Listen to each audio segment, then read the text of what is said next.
ಶುರು ಮಾಡೋಣ. ನಾರಾಯಣಂ ನಿಖಿಲ ಪೂರ್ಣ ಗುಣೈಕದೇಹಂ ದೋಷಮಪ್ಯತಮಪಿಖಿಲೇಶು ಅತ್ತಿಃ ಅಸ್ಯೋದ್ಭವಾದಿತಮಶೇಷ ವಿಶೇಷತೋಪಿ ವಂದ್ಯಂ ಸದಾ ಪ್ರಿಯತಂ ನಮಸನ್ನಮಾಮಿ. ಅಭ್ರಮಂ ಭಂಗರಹಿತಂ ಅಜಡಂ ವಿಮಲಂ ಸದಾ ಆನಂದತೀರ್ಥಮತುಳಂ ಭಜೆ ತಾಪತ್ರಯಾಪಹಂ.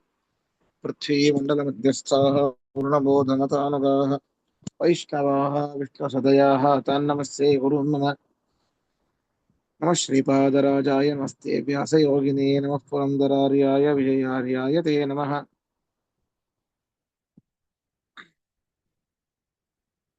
जलज्येष्ठनिभाकारं जगदीशप्रसादं जगतीतलविख्यातं जगन्नाथगुरुं भजे. आगतादित्यकाज्ञं विशारदं त्यागभोगसमायुक्तं भागण्णार्यगुरुं भजे. तपस्वाध्याय शुश्रूषा कृष्णपूजारतं मुनिं विश्वेशम् इष्टदं वन्दे परिव्राट् चक्रवर्तिनम्. गुरुभ्यो नमः. हरिः ओम्. ಹರಿಕಥಾಮೃತಸಾರ ಗುರುಗಳ ಕರುಣದಿಂದ ಪರಮ ಭಗವದ್ಭಕ್ತ ಕೇಳುವುದು. ಹರಿಕಥಾಮೃತಸಾರ ಗುರುಗಳ ಕರುಣದಿಂದ ಅಪನಿತು ಪೇಳುವೆ ಪರಮ ಭಗವತ್ ಭಕ್ತರಿತನಾದರದಿ ಕೇಳುವುದು. ಐದನೇ ಸಂಧಿ ವಿಭೂತಿ ಸಂಧಿ. ಇದರಲ್ಲಿ 17ನೇ ಪದ್ಯ ಹೌದಲ್ವಾ? ಹೌದು ಆಚಾರ್ಯ. ಹೌದು ಆಚಾರ್ಯ. ಹೌದು. ಸಾರಿ. ಚತುರವಿಧ ಪುರುಷಾರ್ಥ ಪಡೆವರೆ ಚತುರದಶ ಲೋಕ ಮಧ್ಯದೊಳಿತರುಪಾಯಗಳಿಲ್ಲ ನೋಡಲು ಸಕಲ ಶಾಸ್ತ್ರದಲ್ಲಿ ಸತತ ವಿಷಯೇಂದ್ರಿಯಗಳಲ್ಲಿ ಪ್ರವಿತತ ನೆನೆಸಿರಾಜಿಸುವ ಲಕುಮಿ ಪತಿಗೆ ಸರ್ವ ಸಮರ್ಪಣೆಯು ಮಹಾಪೂಜಾಯ. ಏನು ಅಷ್ಟು ಅದ್ಭುತ ಹೇಳ್ತಿದ್ದಾರೆ. ಧರ್ಮಾರ್ಥ ಕಾಮೋಕ್ಷಾಣಂ ನಾನ್ಯೋಪಾಯಸ್ತು ವಿದ್ಯತೆ ಸತ್ಯಂ ಬ್ರವೀಮಿ ದೇವೇಶ ಋಷಿಕೇಶಾರ್ಚನಾದೃತೆ. ಅದ್ಭುತವಾದ ಮಾತು. ಯಾವುದೇ ಇಷ್ಟೋ ತನಕ ಇದನ್ನ ಹೇಳ್ಕೊಂಡು ಬಂದಿದ್ದಾರೆ. ನಮ್ಮ ಎಲ್ಲ ಇಂದ್ರಿಯಗಳ ವ್ಯಾಪಾರ ಸರ್ವವೂ ಕೂಡ ನಾವು ಪರಮಾತ್ಮನಿಗೆ ಸಮರ್ಪಣೆ ಮಾಡಬೇಕು ಅಂತ ಹೇಳಿದ್ರು. ನಾನು ಹೇಳೋ ಮಾತಲ್ಲ ಇದು ಅಂತ ಹೇಳ್ತಾ ಇದ್ದಾರೆ ದಾಸರು. ಚತುರ್ವಿಧ ಪುರುಷಾರ್ಥ ಪಡೆವರೆ, ಚತುರ್ವಿಧ ಪುರುಷಾರ್ಥ ಧರ್ಮ, ಅರ್ಥ, ಕಾಮ, ಮೋಕ್ಷ. ಈ ಯಾರ್ಯಾರು ಮೋಕ್ಷಕ್ಕೆ ಅಧಿಕಾರಿಗಳು ಯಾರಿರ್ತಾರೋ ಅಂತಹ ಪುರುಷರಿಗೆ ಪ್ರಯೋಜನ, ಅರ್ಥ ಅಂದ್ರೆ ಪ್ರಯೋಜನ ಅಂತ ಅರ್ಥ. ಅದರಿಂದಾಗಿ ಧರ್ಮ, ಅರ್ಥ, ಕಾಮ. ಕಾಮ ಅಂತಂದ್ರೆ ಮೋಕ್ಷವನ್ನು ಪಡೆಯಬೇಕು ಅಂತ ಏನದು ಆಸೆ. ಈ ಚತುರ್ದಶ ಲೋಕದಲ್ಲಿ ಸತ್ಯಲೋಕದಿಂದ ಆರಂಭ ಮಾಡಿ ಪಾತಾಳ ಲೋಕದವರೆಗೂ ಈ ಧರ್ಮಾರ್ಥ ಕಾಮ ಮೋಕ್ಷಾಖ್ಯ ಪುರುಷಾರ್ಥವನ್ನ ಯಾರು ಪಡಿತಿರ್ತಾರೋ ಅವ್ರಿಗೆ ಬೇರೆ ಉಪಾಯ ಇಲ್ಲ. ಏನು? ಸಕಲ ಶಾಸ್ತ್ರಗಳಲ್ಲಿ ನೋಡಲು. ಯಾವುದೇ ಗ್ರಂಥವನ್ನ ತೆಗೀರಿ, ಯಾವುದೇ ಡಿಕ್ಷನರಿಯನ್ನ ತೆಗೀರಿ, ಯಾವುದೇ ಪುರಾಣವನ್ನ ತೆಗೀರಿ, ಯಾವುದೇ ವೇದದ ಶಾಖೆಯನ್ನ ತೆಗೀರಿ, ಅವರಿಗೆ ಸಿಗೋದು ಒಂದೇ ಅದ್ಭುತವಾದ ಉಪಾಯ ಅಂತಂದ್ರೆ ಸರ್ವಕರ್ಮವನ್ನು ಪರಮಾತ್ಮ ಸಮರ್ಪಣೆ ಮಾಡುವುದು. ಹೇಗೆ ಅಂತಂದ್ರೆ ಸತತ ವಿಷಯೇಂದ್ರಿಯಗಳಲ್ಲಿ ಪ್ರವಿತತ ನೆನೆಸಿರಾಜಿಸುವ ಲಕುಮೀಪತಿಗೆ ಸರ್ವ ಸಮರ್ಪಣೆ ಯಾಕೆ ಮಾಡಬೇಕು ಪರಮಾತ್ಮನಿಗೆ? ಅವ ಎಲ್ಲಿದ್ದಾನೆ ಅಂತಂದ್ರೆ ಎಲ್ಲೂ ಇಲ್ಲರಿ. ಸತತ ವಿಷಯಗಳಲ್ಲಿ ನಮ್ಮ ಇಂದ್ರಿಯಗಳಲ್ಲಿ ಪ್ರವಿತತನಾಗಿದ್ದಾನೆ. ಪ್ರಕರ್ಷೇಣ ವಿತತ ಅಂದ್ರೆ ವ್ಯಾಪ್ತನಾಗಿದ್ದಾನೆ ಅಂತ ಅರ್ಥ. ರಾಜಿಸುವ ಲಕುಮೀಪತಿಗೆ ದೊಡ್ಡ ಪೂಜೆ ಅಂತಂದ್ರೆ ನೀವು ಷೋಡಶೋಪಚಾರ ಪೂಜೆ ದೊಡ್ಡ ಮಂದಿಯನ್ನು ಕರೆಸಿ ಅದು ಮಾಡಿ ಇದು ಮಾಡಿ, ಯಾವತ್ತೋ ಒಂದಿನ ಸ್ವಾಮಿಗಳನ್ನ ಮನೆಗೆ ಕರೆಸ್ಬಿಟ್ರೆ ದೊಡ್ಡ ಕೆಲಸ ಮಾಡಿದ್ವಿ ಅಂತ ನಂಬೇನ್ ನಾವು ತಟ್ಕೊಳ್ಳೋದಲ್ಲ.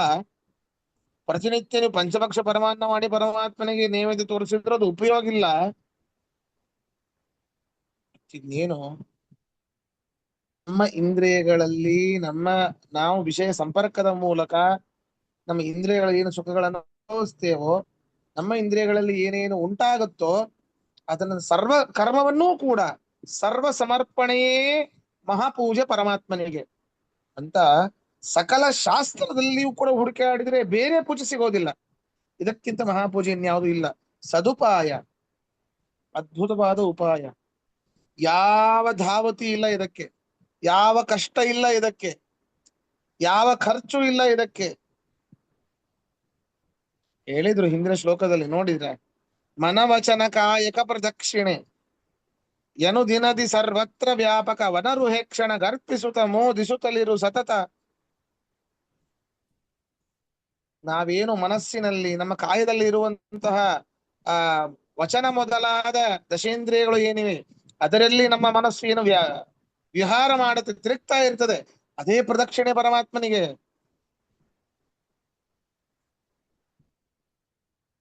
ಸಮರ್ಪಣೆ ಮಾಡು ಪರಮಾತ್ಮನಿಗೆ, ವಿಷಯ ಸುಖಗಳನ್ನು ಅನುಭವಿಸು, ಆರಾಮಾಗಿರು.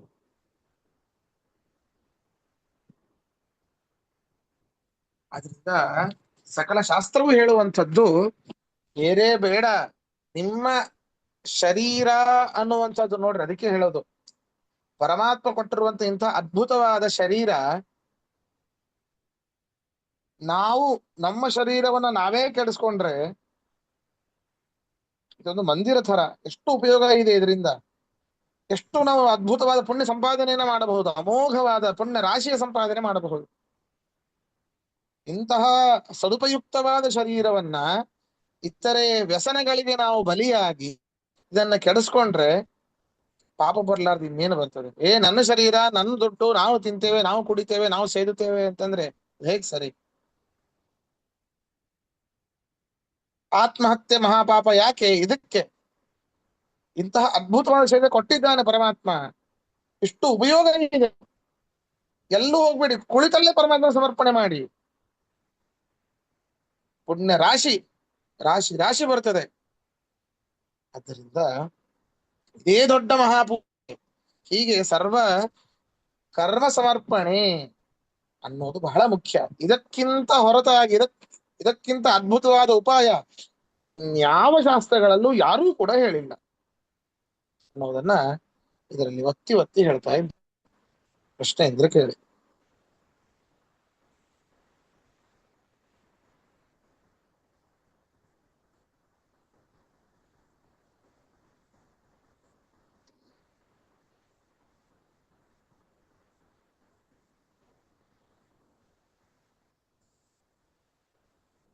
ಸರಿ,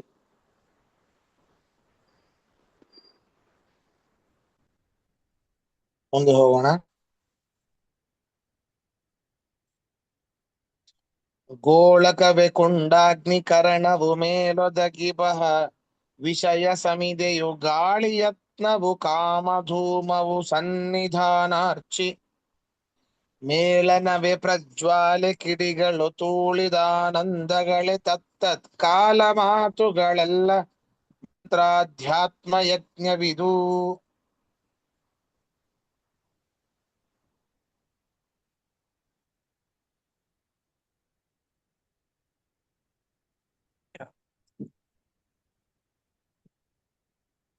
ನೋಡ್ರಿ,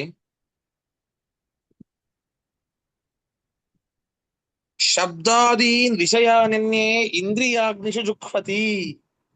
ಕೃಷ್ಣ ಪರಮಾತ್ಮ ಹೇಳಿದ್ದ, ಶಬ್ದ ಮೊದಲಾದ ವಿಷಯಗಳನ್ನ ಇಂದ್ರಿಯಗಳೆಂಬ ಅಗ್ನಿಗಳಲ್ಲಿ ಹೋಮ ಮಾಡ್ತಾನೆ ಜ್ಞಾನಿ.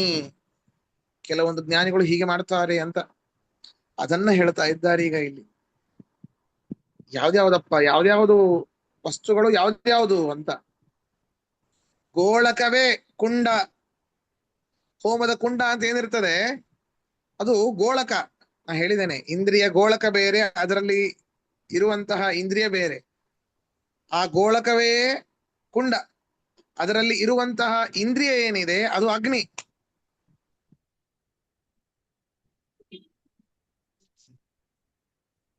ಇಂದ್ರಿಯ ಬೇರೆ, ಗೋಳಕ ಬೇರೆ. ಅಂದ್ರೆ ಈಗ ನಮ್ಮ ಕಣ್ಣು ಗುಡ್ಡೆ ಏನಿದೆ ಅದು ಗೋಳಕ, ಅದ್ರ ಒಳಗಡೆ ಅತೀಂದ್ರಿಯವಾದ ಇಂದ್ರಿಯ ಅದು ಅಗ್ನಿ. ಈ ರೀತಿ ನಮ್ಮ ರಸನೇಂದ್ರಿಯ ನಾಲಿಗೆ ಏನಿದೆ ಅದು ಗೋಳಕ. ಗೋಳಕ ಅಂದ್ರೆ ಗುಂಡಾಗಿ ಇರಬೇಕು ಅಂತೇನಿಲ್ಲ, ಆ ಇಂದ್ರಿಯಕ್ಕೆ ಸ್ಥಾನ ಅಂತರ್ಥ ಅಷ್ಟೇ. ಸರಿನಾ? ಗೋಳಕವೇ ಕುಂಡ, ಅಗ್ನಿ ಕರಣವು ಸಮಿಧೆ ಯಾವ್ದಪ್ಪ? ಬೆಂಕಿಯಿಂದ ಸಮಿಧೆ ಬೇಕಲ್ಲ. ಮೇಲೊದಗಿ ಬಹ ವಿಷಯ ಸಮಿಧೆಯು. ಎಷ್ಟು ವಿಷಯಗಳ ಸಂಪರ್ಕ. ಆ, ನೋಡ್ರಿ, ಕೈಯಲ್ಲಿ ಮೊಬೈಲೋ ಲ್ಯಾಪ್ಟಾಪೋ ಏನೋ ಹಿಡ್ಕೊಂಡಿದ್ದೀರಿ, ಮುಂದೆ ಕೂಡ್ತಿದ್ದೀರಿ, ಕಣ್ಣಿಂದ ನೋಡ್ತಾ ಇದ್ದೀರಿ ಅಕ್ಷರವನ್ನ, ಕಿವಿಯಿಂದ ಕೇಳ್ತಾ ಇದ್ದೀರಿ ಶಬ್ದವನ್ನ, ಫ್ಯಾನ್ ಹಚ್ಕೊಂಡ್ ಕೂತಿದ್ರಿ, ಗಾಳಿ ಬಡಿತಾ ಇದೆ, ಎಲ್ಲೋ ಮನೆಯಲ್ಲಿ ಒಗ್ಗರಣೆ ಹಾಕ್ತಿದ್ರೆ ಗಮ್ಮನ ವಾಸನೆ ಬರ್ತಾ ಇದೆ. ಆ ವಾಸನೆ ಬಂದಾಗ ಬಾಯಲ್ಲಿ ನೀರು ಬರ್ತಾ ಇದೆ, ಏನೋ ಮಾಡ್ತಾ ಇದ್ದಾರೆ ಅಂತ. ಇಷ್ಟೆಷ್ಟು ಅಟ್ ಅ ಟೈಮ್ ಎಲ್ಲ ಇಂದ್ರಿಯಗಳಿಂದ ಎಲ್ಲ ವಿಷಯಗಳ ಸಂಪರ್ಕ ಆಗ್ತಾ ಇದೆ. ಅದಕ್ಕೆ ಹೇಳಿದ್ದವರು ಮೇಲೊದಗಿ ಬಹ ವಿಷಯ ಸಮಿಧೆಯು. ಸಮಿಧೆ ಯಾವುದು ಗೊತ್ತಾ? ಈ ವಿಷಯಗಳು ಏನಿವೆ, ನಾನಾ ರೀತಿಯಾದ ವಿಷಯಗಳು, ಅದೇ ಸಮಿಧೆಯಪ್ಪ. ಸಮಿಧೆ ಹಾಕಿದ ತಕ್ಷಣ ಬೆಂಕಿ ಹತ್ತೋದಿಲ್ಲ, ಗಾಳಿ ಹಾಕ್ಬೇಕಲ್ಲ. ಆ ಗಾಳಿ ಯಾವುದು ಗೊತ್ತಾ? ಯತ್ನ. ಏನು ಪಾಠ ಹೇಳ್ತಾ ಇದ್ದೇನೆ, ನೀ ಸರಿಯಾಗಿ ಕೇಳ್ಬೇಕಪ್ಪ ಅಂತ ಪ್ರಯತ್ನ ಮಾಡಿ ನಿಮ್ಮ ಮನಸ್ಸನ್ನ ಹತೋಟಿಯಲ್ಲಿಟ್ಟುಕೊಂಡು ಪಾಠವನ್ನೇ ಕೇಳ್ತಾ ಇದ್ದೀರಿ, ಗಮ್ಮನ ವಾಸನೆ ಬರ್ತಾ ಇದ್ರೂ ಕೂಡ ಈ ಪ್ರಯತ್ನವೇ ಗಾಳಿ. ಕಾಮ, ಧೂಮ. ಗಾಳಿ ಹಾಕ್ಬೇಕಾದ್ರೆ ಹೊಗೆ ಬರ್ತದೆ. ಹೊಗೆ ಏನು? ಸ್ವಲ್ಪ ಹೊಟ್ಟೆ ಹಸಿವಾಗಿತ್ತು ಅಂದ್ರೆ ಪಾಠವನ್ನು ಲೆಕ್ಕಕ್ಕೆ ಬರೋದಿಲ್ಲ, ಅದು ಹಸಿವಿನ ಕಾರಣ, ನಿಮ್ದೇನ್ ತಪ್ಪಲ್ಲ. ತಿನ್ನಬೇಕು ಅಂತ ಆಸೆ ಆಗತ್ತೆ, ಅಥವಾ ಪಾಠ ಕೇಳಬೇಕು ಅಂತ ಸದ್ವಿಷಯಕವಾದ ಕಾಮ, ಅದು ಧೂಮ. ಸನ್ನಿಧಾನಾರ್ಚಿ. ಅರ್ಚಿ ಅಂತಂದ್ರೆ ಜ್ವಾಲೆ ಅಂತ ಅರ್ಥ. ಅರ್ಚಿ ಅಂದ್ರೆ ಉರಿ. ಅಂದ್ರೆ ಗಾಳಿ ಹಾಕಿ ಹಾಕಿ ಹಾಕಿ ತಕ್ಷಣ ಭಗ್ ಅಂತ ಬೆಂಕಿ ಬರ್ತದೆ, ಉರಿ ಬರ್ತದೆ. ಹಾಗೆ ಮನಸ್ಸನ್ನ ಒಂದೇ ಕಡೆ ಲಿಪ್ತ ಮಾಡಿ ಮಾಡಿ ಮಾಡಿ ಮಾಡಿ ಆಕಾಶ ಸಂಯಮದಿಂದ ವ್ಯಕ್ತವಾಯಿತು. ಪ್ರಯತ್ನ ಮಾಡಿ ಮಾಡಿ ಮಾಡಿ ಗಾಳಿ ಹಾಕಿ ಪ್ರಯತ್ನ, ಗಾಳಿ ಯತ್ನವು, ಹೌದಾ? ಪ್ರಯತ್ನ ಮಾಡಿ ಮಾಡಿ ಮಾಡಿ ಮಾಡಿ ಆಸೆ ಪಟ್ಟು ಪಟ್ಟು ಕಾಮ ಧೂಮ ಬಂದು ಬಂದು ಬಂದು ಉರಿ ಬಂತು. ಸನ್ನಿಧಾನ, ಎಲ್ಲ ವಿಷಯಗಳ ಸನ್ನಿಧಾನ ಆಗ್ತಾ ಇರ್ತದೆ. ಅದೇ ಬೆಂಕಿ ಅಂತ ಚಿಂತನೆ ಮಾಡ್ರಪ್ಪ. ಜೋರಾಗಿ ಬೆಂಕಿ ಮೊದಲಿಗೆ ಜೋರಾಗಿ ಬರೋದಿಲ್ಲ, ಸಣ್ಣದ ಹತ್ತಾ ಬರ್ತದೆ, ಆಮೇಲೆ ಸ್ವಲ್ಪ ಕೆಂಡ ಆದಾಗ ಆದಾಗ ಜೋರಾಗಿ ಹತ್ತತ್ತೆ. ಹಂಗೆ ಮೇಳನವೇ ಪ್ರಜ್ವಾಲೆ. ಅನೇಕ ವಿಷಯಗಳ ಸಂಪರ್ಕ ಏನಿದೆ, ಬಾರಿ ಬಾರಿಗೂ ಒಂದೇ ಇಂದ್ರಿಯಿಂದ ಬೇರೆ, ಶ್ರವಣೇಂದ್ರಿಯಕ್ಕೆ ಬೇರೆ ಬೇರೆ ಶಬ್ದಗಳ ಸಂಯೋಗ, ಚಕ್ಷುರೇಂದ್ರಿಯಕ್ಕೆ ಬೇರೆ ಬೇರೆ ರೂಪದ ಸಂಯೋಗ, ರಸನೇಂದ್ರಿಯಕ್ಕೆ ಬೇರೆ ಬೇರೆ ರಸಗಳ ಸಂಯೋಗ, ಘ್ರಾಣೇಂದ್ರಿಯಕ್ಕೆ ಬೇರೆ ಬೇರೆ ಗಂಧಗಳ ಸಂಯೋಗ, ಸ್ಪರ್ಶೇಂದ್ರಿಯಕ್ಕೆ, ತ್ವಗೇಂದ್ರಿಯಕ್ಕೆ ಬೇರೆ ಬೇರೆ ಸ್ಪರ್ಶಗಳ ಸಂಯೋಗ. ಇದರಿಂದ ಬೆಂಕಿ ಹತ್ತತ್ತೆ,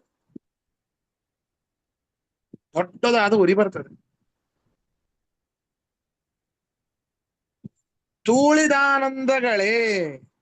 ತೂಳಿ ಅಂತಂದ್ರೆ, ತೂಳಿದ ಅಂತಂದ್ರೆ ವ್ಯಕ್ತವಾದದ್ದು ಅಂತ ಅರ್ಥ.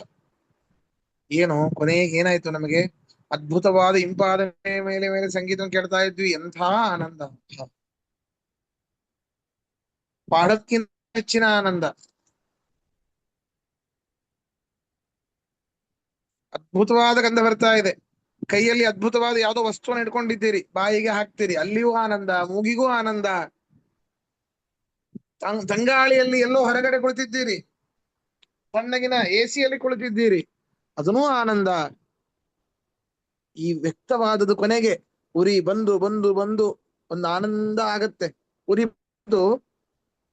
ಹಾಗೆ ಇಲ್ಲಿ ಎಲ್ಲ ವಿಷಯಗಳ ಸಂಪರ್ಕ ಆಗಿ ಆಗಿ ಆಗಿ ಆನಂದ ಆಯ್ತು. ಆನಂದವಾಗಿ ಕಿಡಿಗಳು ಏನು ಗೊತ್ತಾ?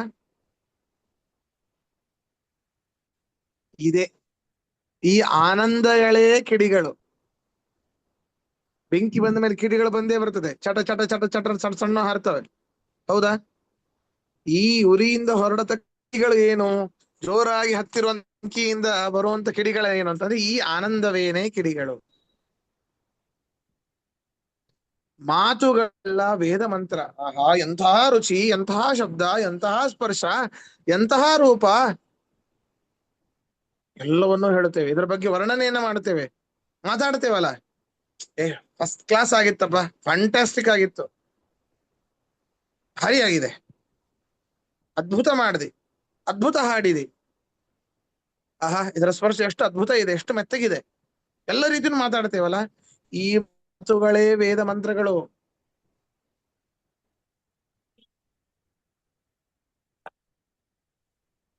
ಈ ಯಜ್ಞ, ಇದೊಂದು ಯಜ್ಞ ಅಂತ ಚಿಂತನೆ ಮಾಡಿ ಅಂತ ಅದನ್ನೇ ಹೇಳಿದೆ ನಾನು. ಶಬ್ದಾದೀನ್ ವಿಷಯಾನನ್ನೇ ಇಂದ್ರಿಯಾಗ್ನಿಷು ಜುಹ್ವತಿ ಅನ್ನುವಂತಹ ಆ ಒಂದು ವಾಕ್ಯವನ್ನು ಇಟ್ಕೊಂಡು ಇಲ್ಲಿ ದಾಸರಾಯರು ಹೀಗೆ ಮಾಡ್ತಾ ಇದ್ದಾರೆ. ಅದಕ್ಕೆ ಹೇಳಿದ್ದು, ಹೌದಪ್ಪ ಯಜ್ಞ ಅಂದ್ಮೇಲೆ ಕೊನೆಗೆ ಎಂಡಿರ್ಬೇಕಲ್ಲ, ಪೂರ್ಣ.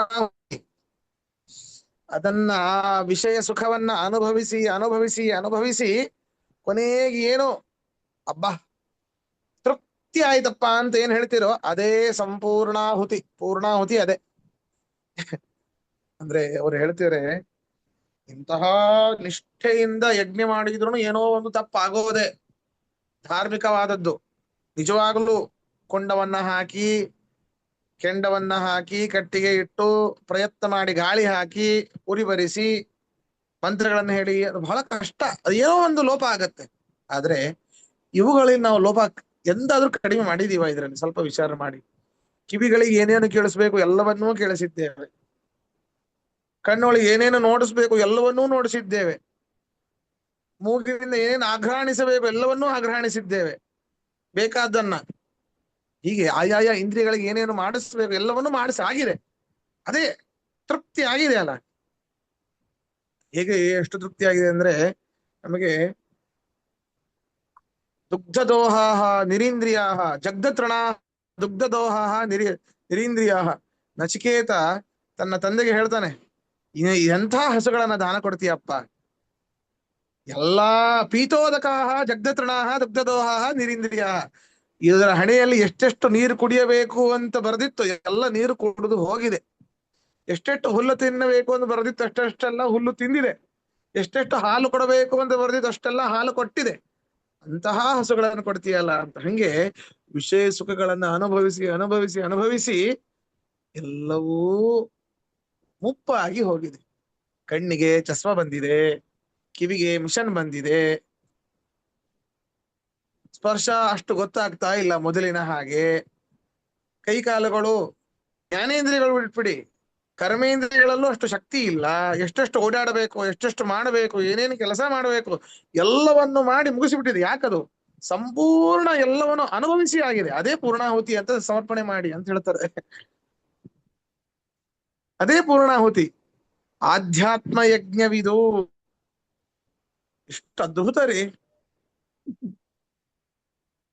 ದಾಸರಾಯರ ಚಿಂತನೆ. ಹೀಗೆ ಆ ಆಧ್ಯಾತ್ಮಕನಾದ ನಮ್ಮ ಇಂದ್ರಿಯಗಳಲ್ಲೇ ಪ್ರವಿತತನಾದ ಪರಮಾತ್ಮನಿಗೆ ನಮ್ಮ ಬಿಂಬರೂಪಿಯಾದ ಪರಮಾತ್ಮನಿಗೆ ಅವನ ಪ್ರೀತಿಗೋಸ್ಕರ ದೊಡ್ಡ ಹೋಮ ಅಂತ ಮನಸ್ಸಲ್ಲಿ ಇಟ್ಕೊಳ್ಳಿ. ವಿಷಯ ಭೋಗವನ್ನ ಮಾಡಿ ಹೋಮ ಅಂತ ಮಾಡಿ ಪರಮಾತ್ಮ ಪ್ರೀತನಾಗ್ತಾನೆ. ಅದ್ಭುತವಾಗಿ ದಾಸರಾಯರು ಹೇಳ್ತಾ ಇದ್ದಾರೆ. ಪ್ರಶ್ನೆ ಇದ್ರೆ ಕೇಳಿ.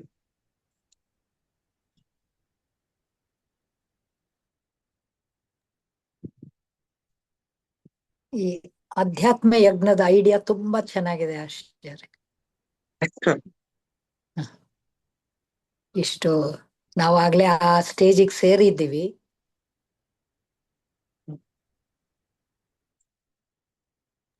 ಅನುಭವಿಸಿಲ್ಲ ಅಷ್ಟೇ. ಅದ್ಭುತ.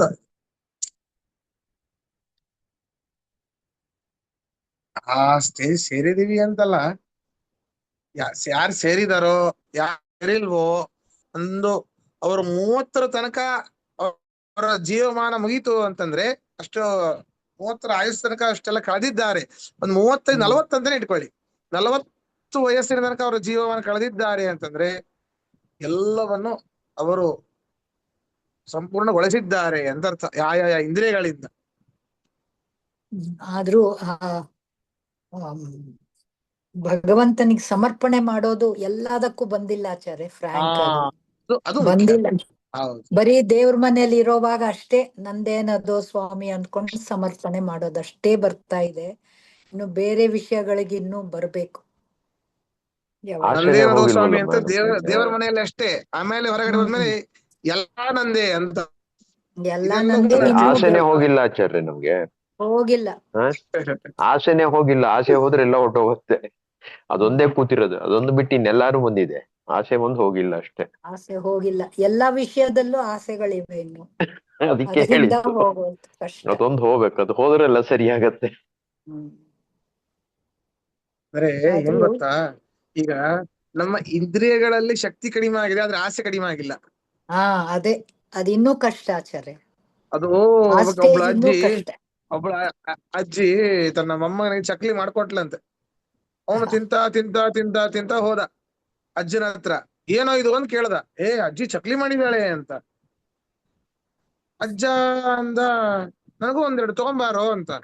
ಅಲ್ಲ ಅಜ್ಜ, ಬಾಯಲ್ಲಿ ಹಲ್ಲೆ ಇಲ್ಲ, ಹೆಂಗ್ ತಿಂತೀಯ ನೀನು? ಒಂದ್ 20 ಚಕ್ಲಿ ಪುಡಿ ಮಾಡ್ಕೊಂಡು ತಗೊಂಬ ಅಂತ ಹೇಳು ನಿಮ್ಮ ಅಜ್ಜಿಗೆ ಅಷ್ಟೇ. ಅಂತ ಹೇಳ್ತಾನ ಅವನು. ನಮ್ಮನೇಲಿ ಹಂಗೆ ಇಂದ್ರಿಯಗಳಲ್ಲಿ ಶಕ್ತಿ ಇಲ್ಲ, ವಿಷಯವನ್ನ ಭೋಗಿಸಬೇಕು ಅಂತ ಆಸೆ ಇದೆ. ಎಲೆ ಅಡಿಕೆನು ಕುಟ್ಕೊಂಡು ತಿನ್ನೋದು. ನಮಗೆ ಇಂದ್ರಿಯಗಳಲ್ಲಿ ಶಕ್ತಿ ಹೋದ್ರೂ ಪರವಾಗಿಲ್ಲ, ಅಥವಾ ಈ ಶಕ್ತಿ ಇದ್ರೂ ಪರವಾಗಿಲ್ಲ, ಈ ವಿಷಯ ಭೋಗದಲ್ಲಿ ಆಸಕ್ತಿ ಕಡಿಮೆ ಆಗಬೇಕು, ಕಡಿಮೆ ಆಗ್ಬೇಕು. ಆವಾಗ ಮುಂದಿನ ದಾರಿ.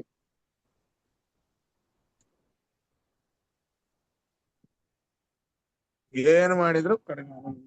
ಯಾವ ಇಂದ್ರಿಯದ್ದು ಕಡಿಮೆ ಆದ್ರೂ ಕೂಡ ರಸನೇಂದ್ರಿಯ ಕಡಿಮೆ ಆಗೋದಿಲ್ಲ. ಬಾಯಿ ಚಪಲ. ರಸವರ್ಜಂ ರಸೋಪ್ಯಸ್ಯ ಪರಂ ದೃಷ್ಟ್ವಾ ನಿವರ್ತದೆ, ಕೃಷ್ಣ ಪರಮಾತ್ಮ ಹೇಳ್ಬಿಟ್ಟಿದ್ದಾನೆ. ಬಾಯಿ ಚಪಲ ಮಾತ್ರ ಕಡಿಮೆ ಆಗೋದಿಲ್ಲ, ಎಂಥದ್ದೇ ಆಗ್ಲಿ. ಎಲ್ಲಕ್ಕೂ ಕಡಿಮೆ ಮನೆಯಲ್ಲಿ ಏನೇ ಆಗ್ಬೇಕು. ಮಾಡಿದ್ದು ಒಂದೆರಡು ಸರಿ ಮಾಡಿಬಿಟ್ರೆ, ಬೆಳಗ್ಗೆ ಮಾಡಿ ಸಾಯಂಕಾಲ ಮಾಡಿದ್ರೆ ನಾವು ಒದರಾಡ್ತೀವಿ, ಓ ಬೆಳಪ ಅಂತ. ಅಲ್ಲ, ಬರೀ ಊಟ ತಿಂಡಿದಲ್ಲ, ಬಾಯಿಯಿಂದ ಮಾತುಗಳು ಕೂಡ ಕಂಟ್ರೋಲ್ ಆಗ್ಬೇಕು. ಅವಶ್ಯ ಅವಶ್ಯ ಅವಶ್ಯ. ತುಂಬಾ ಕಷ್ಟ. ಆಚಾರ್ಯ, ಒಂದು ಪ್ರಶ್ನೆ, ಸ್ವಲ್ಪ ಸಿಲ್ಲಿ ಅನ್ನಿಸ್ಬೋದು, ಬಟ್ ಆ ಅಜ್ಜ ತಿಂದ ಚಕ್ಲಿನ ಸಮರ್ಪಣೆ ಮಾಡ್ದ ಅಂತ ಇಟ್ಕೊಳ್ಳಿ, ಅದು ಪರವಾಗಿಲ್ವಾ? ಏನೋ ತಿಂದ ಚಕ್ಲಿನ ಅಲ್ಲ, ಅವಶ್ಯ, ಅದು ಅದನ್ನೇ. ಹೌದು ಹೌದು ಹೌದು ಹೌದು, ದೊಡ್ಡ ಯಜ್ಞ ಅದು. ಹೌದು ಹೌದು, ಅದನ್ನ ದಾಸರಾಯರು ಅದನ್ನೇ ಹೇಳೋದು. ನಾವು ಅದನ್ನಂತರ ಕಂಪ್ಲೀಟ್ ಸಂಪೂರ್ಣವಾಗಿ ಮನಸ್ಸು ಕೊಟ್ಟು ಮಾಡ್ತಿಲ್ಲ ದೇವರ ವಿಷಯಕವಾದದ್ದನ್ನ. ನಮಗೇನು ಬೇಕು ಅದನ್ನಂತರೂ ಕಂಪ್ಲೀಟ್ ಮಾಡ್ತಾ ಇದೀವ, ಇದನ್ನೇ ದೇವರಿಗೆ ಸಮರ್ಪಣೆ ಮಾಡಿ ಅಂತಾನೆ ಹೇಳ್ತಾ ಇದ್ದಾರೆ ಅವರು. ನೀನು ಬೇಡ ಮಾಡೋದು, ಅದಕ್ಕಿಂತ ಹೆಚ್ಚು ಪುಣ್ಯ ಬರ್ತದೆ ಅಂತ. ಅದು ಕೂಡ ಮಾಡಲ್ಲ ನಾವು. ಅದ್ಭುತ ದಾಸರಾಯರು, ಅಲ್ಲ, ಅದು ಎಷ್ಟು ಅದ್ಭುತ ಹೇಳ್ತಾರಲ್ಲ, ಇದೆಯಲ್ಲ ಹರಿಕಥಾಮೃತ ಸಾರ. ಅಲ್ಲ ಅದು ಬಹಳ ಖುಷಿ ಸ್ಮಶಾನ ವೈರಾಗ್ಯ ಅಂತಾರಲ್ಲ, ಇದು ಪಾಠ ಆಗೋವರೆಗೂ ಪುರಾಣ ಇದೆಲ್ಲ ವೈರಾಗ್ಯ, ಬರ್ತಾ ಸ್ಮಶಾನ ಇರುತ್ತೆ. ವೈರಾಗ್ಯ. ಹಾಗೆ ಬರುತ್ತೆ. ಏನ್ ಕರೆಕ್ಟ್ ಆಗಿ ಹೇಳ್ಬಿಟ್ರು, ಪರವಾಗಿಲ್ಲ ಶೈಲ ಅವರು. ಅಲ್ಲ, ಅದೊಂದೇ ನಾವ್ ಎಕ್ಸ್ಪೀರಿಯನ್ಸ್ ಮಾಡ್ತಾ ಇರೋದೇ ಅಲ್ವಾ. ಅಲ್ಲ, ಅದೆಲ್ಲ ಬಂದ್ಬಿಟ್ಟಿದೆ ಪೂರ್ತಿ ನಮ್ಗೆ ಅಂತ, ಇನ್ನ ಹೋಗೇ ಇಲ್ಲ ಅಯ್ಯೋ, ಏನುವೆ.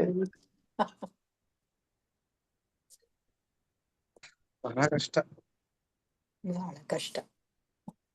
ಸರಿ, ಹಾಗಾದ್ರೆ ಇವತ್ತಿನ ಪಾಠ ಮುಗಿಸೋಣ. ಶ್ರೀಕೃಷ್ಣ ಅರ್ಪಣಮಸ್ತು. ಕೃಷ್ಣ ಅರ್ಪಣ. ಧನ್ಯವಾದ ಆಚಾರ್ಯ.